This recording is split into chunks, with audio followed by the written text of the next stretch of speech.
അതെ, വല്ലപ്പോഴും മാത്രം കണ്ടുവരുന്നൊരു പ്രതിഭാസമാണ് കേട്ടോ കുക്കിംഗ്. എൻ്റെ കുക്കിംഗ് എന്ന് പറയുന്നത് പല ആണ്ടിലും അവനിക്ക് മാത്രമേ എനിക്ക് പുറത്ത് അതിങ്ങനെയുള്ള കഴിവുകൾ പുറത്ത് വരത്തുള്ളൂ.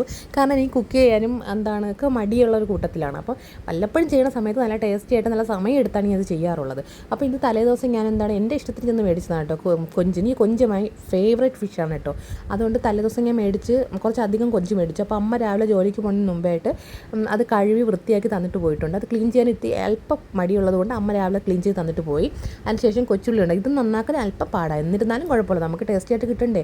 നമ്മൾ കൊച്ചുള്ളിയൊക്കെ നന്നായിട്ട് കട്ട് ചെയ്തെടുത്തു, ക്ലീൻ ചെയ്തെടുത്തു. അതിനുശേഷം ഇത് നമ്മളെ വീട്ടിൽ പുളി വെക്കുന്ന ഭരണിയാണ് കേട്ടോ.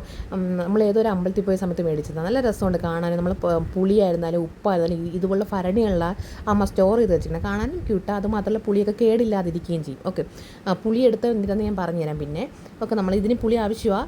അതിനുശേഷം നമുക്ക് ഒരു നോൺ സ്റ്റിക്കിൻ്റെ പാത്രം വയ്ക്കേണ്ട. പക്ഷേ എനിക്ക് സ്റ്റീലിൻ്റെതാണ് ഒന്ന് കിട്ടിയത്. അപ്പോൾ അത് വച്ചു. അത് സ്റ്റീലിൻ്റെ വന്നിട്ട് നമുക്ക് ഈ പെട്ടെന്ന് ചൂടായി കഴിഞ്ഞാൽ ഇങ്ങനെ പൊട്ടിത്തെറിക്കും. അതായത് എണ്ണയൊക്കെ വിത്തുമ്പോൾ കുമ്പള കണക്കുള്ള സൗണ്ടൊക്കെ കേൾക്കാൻ തുടങ്ങും. ഓക്കെ, അതിൻ്റെ പുകയും കാര്യങ്ങളായി അല്ല, കരിഞ്ഞിട്ടല്ല. അതിൻ്റെ എണ്ണ വീത്ത് കടുവറുത്ത് അതിലോട്ട് കൊച്ചുള്ളി നന്നാക്കി വെച്ച കൊച്ചുള്ളി ചേർത്തു, കറിവേപ്പില ചേർത്തു. പിന്നെ നമ്മൾ തേങ്ങ, മല്ലിപ്പൊടി, മുളക് പൊടി, കുരുമുളകും കൂടി ഇട്ട് നന്നായിട്ട് തേങ്ങ വറുത്തെടുത്ത് അത് അരച്ചതാണ് കേട്ടോ. നേരത്തെ തന്നെ ഞാൻ അരച്ച് വെച്ചായിരുന്നു. ആ പുളിയും കൂടി ചേർത്തിട്ട് അരയ്ക്കണം കേട്ടോ. അതും കൂടി ഇട്ടിട്ട് നന്നായിട്ടൊന്ന് തിളപ്പിച്ചെടുക്കണം.